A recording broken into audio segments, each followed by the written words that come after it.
por favor, Ana, salude usted al doctor Volker Perthes, secretario general adjunto de la ONU 2021-2024. Acaba de salir, representante especial del secretario general de la ONU para Sudán. Fue director del Instituto Alemán para Asuntos Internacionales y jefe de la Misión Integrada de Asistencia para la Transición de Naciones Unidas en Sudán. La primera pregunta es para el doctor Perthes. ¿Por qué cree él que una guerra tan grave, tan sangrienta, tan cruel como la de Sudán, el mundo la ha olvidado? Good morning, Mr. Perthes. Thank you very much for your time today at W Radio. Good morning to Colombia. Pleasure to talk to you. We want to begin by asking you, why do you believe that a war, a battle that has been so bloody, so devastating like the one in Sudan, has been forgotten to an extent by the international community? I think we have to make a small distinction here. It is not really a forgotten war, but it is more an ignored war. We do ignore it, or many countries in the world do ignore it, because we are occupied with other wars and catastrophes, or we aren't interested in Africa in the first place. I don't know what counts for Colombia, but for places in Europe or for the United States, it certainly is a preoccupation with Ukraine and with Gaza, which deflects our attention from a crisis in Africa like the Sudan war.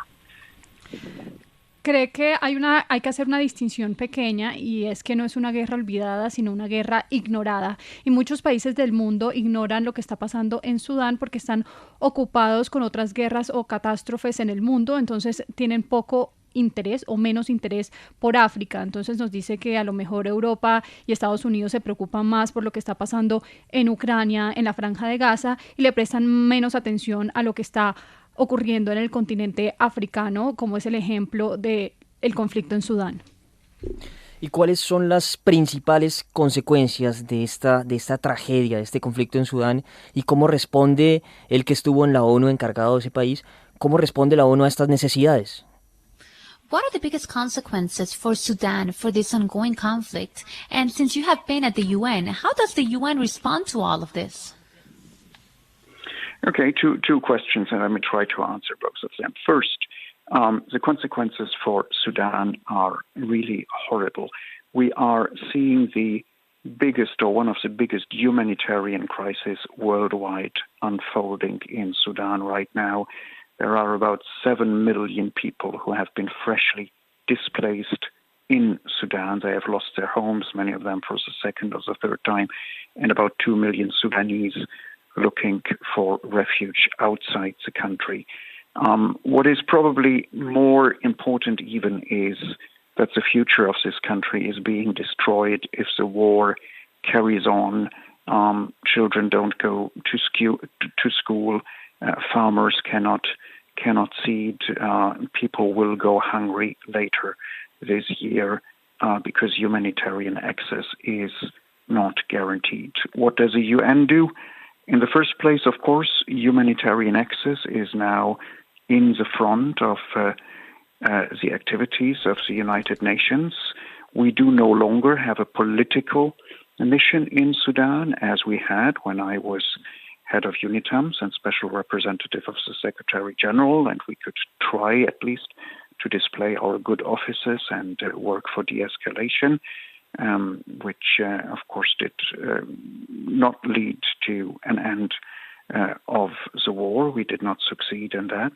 The Secretary General has still a personal representative who is trying to get the regional countries to follow a common approach and do what they have to do in order to stop the war in Sudan. Nos responde que va a responder en dos esta pregunta. Primero es las consecuencias para Sudán de esta guerra, que nos dice que son horribles. Nos dice que estamos viendo una de las peores crisis humanitarias en el mundo. Estamos viendo 7 millones de personas desplazadas, personas que están perdiendo sus casas, 2 millones están buscando refugio por fuera del país.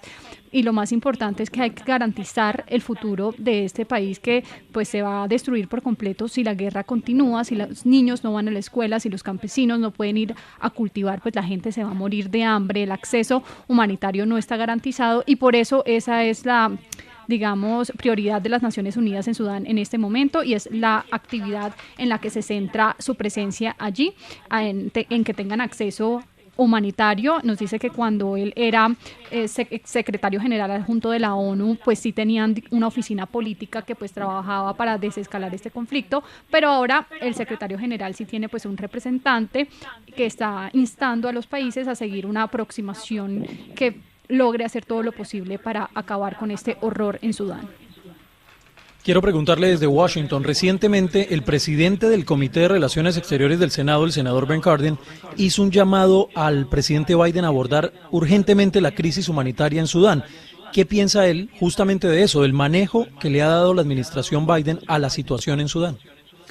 Recently, a senator from the Foreign Affairs Committee asked President Biden in the United States to give a response or to act immediately in the crisis in Sudan. Specifically in reference to that, what is your opinion in reference to how the U.S. has handled the situation in Sudan?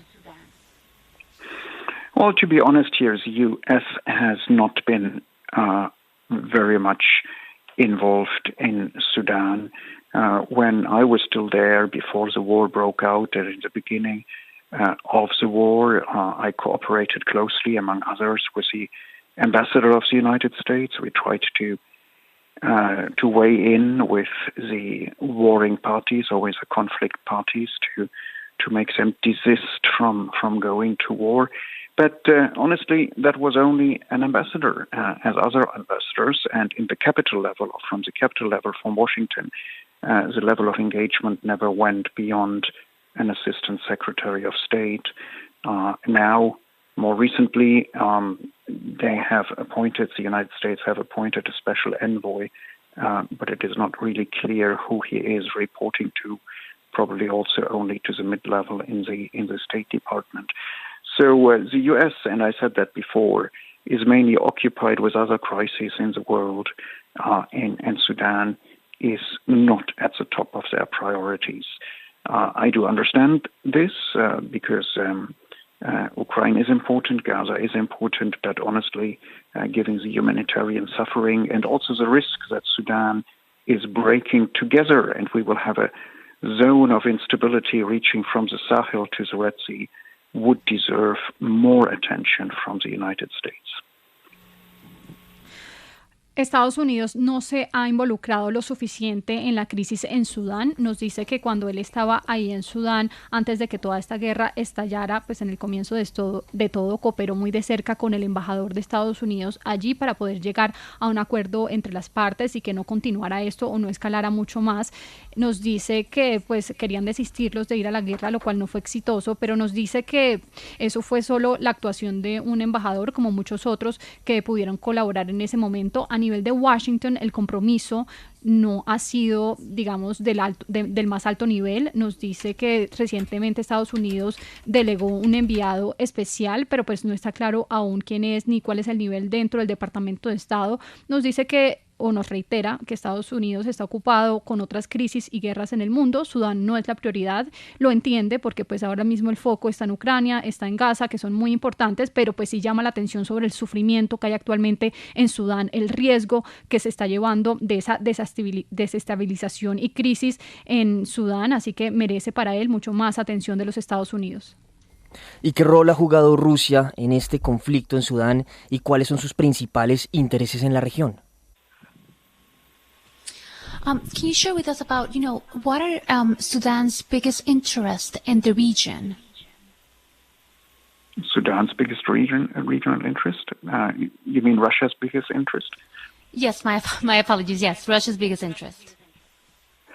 Look, Russia, of course, is very much occupied with the war which it started in Ukraine and against Ukraine, and they're seeking mainly economic gains in Sudan by selling some arms and by importing gold from Sudan.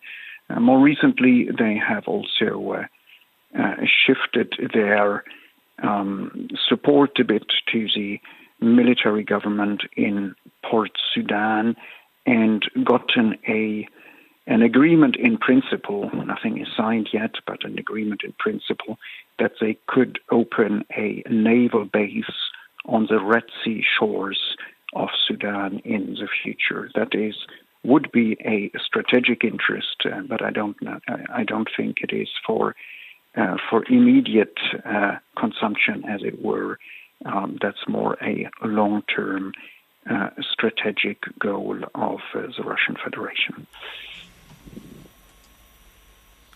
Pues ahí está el Dr. Pertz. Muchas gracias por atendernos, Dr. Volker Pertz. Thank you very much for your time. My pleasure. Thank you very much. Responde finalmente que Rusia está ocupado con su propia guerra que inició en Ucrania. Lo que están buscando en Sudán son ganancias económicas, están interesados en la exportación de oro, están interesados en venderle armas, están tratando de dar apoyo militar en Sudán. Se llegó a un principio de acuerdo que aún no está firmado en que podían abrir una base naval en las costas del Mar Rojo, pero nos dice que eso podría ser más a largo plazo.